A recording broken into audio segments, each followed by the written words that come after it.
बिस्मिल्लाहिर्रहमानिर्रहीम। अस्सलाम वालेकुम। Welcome viewers, Saudi Urdu news channel को देखने और पसंद करने का बहुत बहुत शुक्रिया। अगर आप मेरे चैनल पर नए व्यूवर हैं तो प्लीज़ मेरा चैनल जल्दी से सब्सक्राइब करें। बेल बटन में ऑल के ऑप्शन को लाजमी सेलेक्ट कीजिएगा ताकि तमाम वीडियोस बर वक्त आपको मिलती रहें।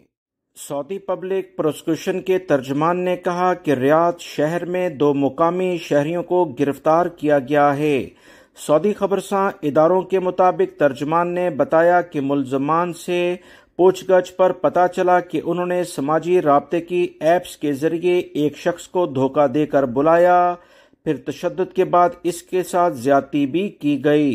तर्जमान का कहना है कि दोनों मुकामी शहरियों को पूछगछ की कार्रवाई मुकम्मल करके स्पेशल कोर्ट के हवाले किया गया। इन्हें सख्त से सख्त सजा देने का मुतालबा किया गया है। तर्जमान की जानिब से मजीद कहा गया कि इस किस्म की सरगर्मियां संगीन जराइम के जुमरे में आती हैं और सजाए मौत तक दी जा सकती है। सऊदी पब्लिक प्रोसिक्यूशन ने अदालत से मुतालबा किया है कि ज्यादती करने वाले दोनों शहरियों के खिलाफ जल्द अज जल्द फैसला सुनाया जाए ताकि दूसरे लोग इनसे इबरत हासिल